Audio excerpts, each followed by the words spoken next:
ത്രിതല പഞ്ചായത്ത് തെരഞ്ഞെടുപ്പിൽ കോട്ടയം ജില്ലയിലെ മാഞ്ഞൂർ പഞ്ചായത്ത് 9ാം വാർഡിൽ ഇടതുപക്ഷ ജനാധിപത്യ മുന്നണി കേരള കോൺഗ്രസ് എം സ്ഥാനാർത്ഥിയായി ജനവിധി തേടുന്ന ടോമി പ്ലാക്കുഴിയെയാണ് ഇന്ന് ടോപ്പ് ഓൺ കേരളയിൽ പരിചയപ്പെടുത്തുന്നത്. KSC എന്ന വിദ്യാർത്ഥി പ്രസ്ഥാനത്തിലൂടെ പൊതുരംഗത്ത് കടന്നുവന്ന് യൂത്ത് ഫ്രണ്ട് എന്ന യുവജന പ്രസ്ഥാനത്തിന്റെ മണ്ഡലം പ്രസിഡന്റ്, കോട്ടയം ജില്ലാ സെക്രട്ടറി എന്നീ നിലകളിൽ പ്രവർത്തിച്ച് തന്റെ സംഘടനാ വൈഭവം തെളിയിച്ച പ്ലാക്കുഴി തന്റെ രാഷ്ട്രീയ ഗുരുവും കേരള കോൺഗ്രസിന്റെ അനിഷേധ്യ നേതാവും കേരളീയ രാഷ്ട്രീയത്തിലെ അതികായനുമായിരുന്ന KM മാണി സാർ 1986 നവംബർ 1 മുതൽ കാസർഗോഡ് മുതൽ തിരുവനന്തപുരം വരെ നടത്തിയ ആദ്യ കേരള യാത്രയിൽ സജീവ സാന്നിധ്യമായും അദ്ദേഹത്തിന്റെ പൈലറ്റ് വാഹനത്തിൽ അനൗൺസറായും ശ്രദ്ധ നേടി.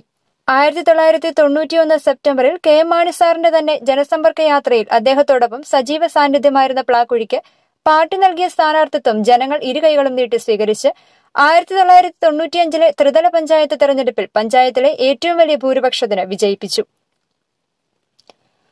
1995-2000 കാലഘട്ടത്തിൽ പഞ്ചായത്ത് സ്റ്റാൻഡിംഗ് കമ്മിറ്റി ചെയർമാനായി പ്രവർത്തിച്ച് താൻ പ്രതിനിധാനം ചെയ്യുന്ന വാർഡിന്റെ അടിസ്ഥാന സൗകര്യ വികസനത്തിനും നിർധനരായ ആളുകളുടെ ക്ഷേമത്തിനും ജാതി മത വർഗ വർണ്ണ കക്ഷി രാഷ്ട്രീയ വ്യത്യാസമില്ലാതെ ജനങ്ങളുടെ ക്ഷേമ പ്രവർത്തനത്തിന് ഗ്രാമസഭകളിലൂടെ സുതാര്യമായും കാര്യക്ഷമമായും പദ്ധതികൾ നടപ്പിലാക്കാൻ പ്ലാക്കുഴി അക്ഷീണ പ്രയത്നം ചെയ്തു.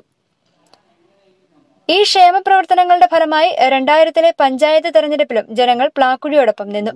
എൻ്റെ പേര് ടോമി പ്ലാക്കുഴി. മാഞ്ഞൂർ ഗ്രാമപഞ്ചായത്ത് 9ാം വാർഡിൽ നിന്നും ജനവിധി തേടുന്നു. എൻ്റെ തിരഞ്ഞെടുപ്പ് അടയാളം 2.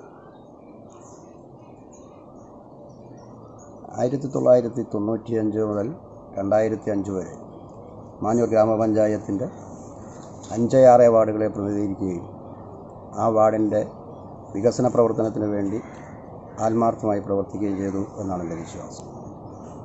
ജനങ്ങൾക്ക് അവരുടെ ആവശ്യങ്ങൾ നിറവേറ്റി കൊടുക്കുവാനും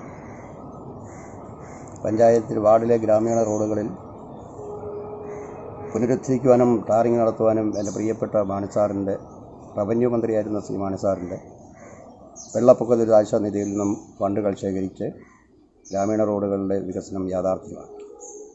അതോടൊപ്പം തന്നെ ഏറ്റവും വലിയ വിഷയമായിരുന്ന കുടിവെള്ളം, കുപ്പത്താനം കുടിവെള്ള പദ്ധതി നടപ്പിലാക്കി 100 കുടുംബങ്ങൾക്ക് ഇപ്പോൾ സുലഭമായി ശുദ്ധജലം എത്തിക്കുന്നു.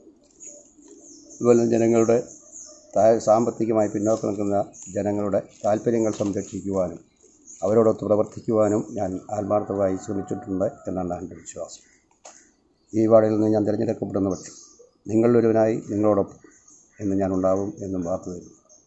ഈ മേഖലയിലെ രൂക്ഷമായ ഏത് വിഷയത്തിനും പരിഹരിക്കുവാനും നിങ്ങളുടെ എളിയ ജനപ്രതിനിധി നിലയിൽ നിങ്ങളോട് സത്യസന്ധമായി പെരുമാറുവാനും സുതാര്യമായി പ്രവർത്തിക്കാനും അഴിമതി രഹിതമായി പ്രവർത്തിക്കാനും നിങ്ങളോടൊപ്പം എന്ന് ഞാനുണ്ടായി.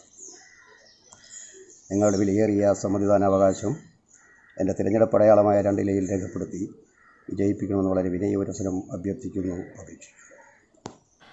5 പതിറ്റാണ്ടിനോടടുക്കുന്ന തന്റെ പൊതുപ്രവർത്തന ജീവിതത്തിൽ അഴിമതിയുടെ കറപുരളാത്ത ടോമി പ്ലാക്കുഴി 1995 തെരഞ്ഞെടുപ്പിൽ തന്റെ അമ്മ പറഞ്ഞ വാക്കുകൾ, "നീ ജയിക്കും, ജയിച്ചാൽ ഒരു വ്യക്തിയിൽ നിന്നും 10 പൈസ പോലും കൈക്കൂലി വാങ്ങരുത്, അർഹതപ്പെട്ടവരുടെ കാര്യം നടത്തിക്കൊടുക്കണം, ആരോടെങ്കിലും നീ 10 പൈസ വാങ്ങിയെന്നറിയുവാൻ ഞാൻ ഇടവരരുത്."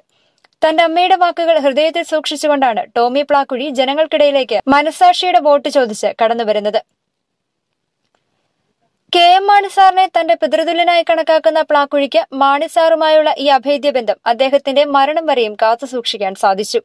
മാണി സാറുമായുള്ള ഈ അടുപ്പം മൂലം നിരവധി ക്ഷേമ പ്രവർത്തനങ്ങൾക്കും ബാങ്ക് ജപ്തി ഉൾപ്പെടെയുള്ള പ്രശ്നപരിഹാരത്തിനും നിരവധി ആളുകൾക്ക് ഒരു കൈത്താങ്ങാകുവാൻ ടോമി പ്ലാക്കുഴിക്ക് സാധിച്ചിട്ടുണ്ട്. നാട്ടിലെ ആബാലവൃദ്ധ ജനങ്ങൾക്കും സുപരിചിതനായ പ്ലാക്കുഴിയുടെ വിജയത്തിൽ സംശയമില്ല എന്നാണ് നാട്ടിലെ ഏറ്റവും പ്രായം കൂടിയ വോട്ടർ പറയുന്നത്. പ്ലാക്കുഴിയുമായിട്ടുള്ള പരിചയം ഒരു 15 കൊല്ലം 20 കൊല്ലത്തെ എങ്കിലും കുഴപ്പമുണ്ട്. ഭൂരിപക്ഷം എണ്ണം പറയാൻ ഒക്കെയാണ്, എങ്കിലും ഭൂരിപക്ഷത്തോടുകൂടി ജയിക്കും എന്നുള്ളതാണ് എൻ്റെ അഭിപ്രായം. നാട്ടിലെ തന്നെയല്ല മറ്റുള്ളവർക്കായാലും ചെയ്തു കൊടുക്കാൻ സന്നദ്ധതയുള്ള ആളാണ്. നാടിന്റെ സമഗ്ര വികസനത്തിനാണ് ടോമി പ്ലാക്കുഴി വോട്ട് ചോദിക്കുന്നത്. ഈ ആധുനിക യുഗത്തിലും ആലങ്കാരികതയില്ലാതെ വിളിച്ചാൽ വെളിപ്പുറത്തെത്തുന്ന ഈ പച്ചമനുഷ്യൻ ജനസേവനത്തിനായി ജനങ്ങൾക്കിടയിലേക്ക് വരികയാണ്. അതെ, ഇതാണ് ടോമി പ്ലാക്കുഴി.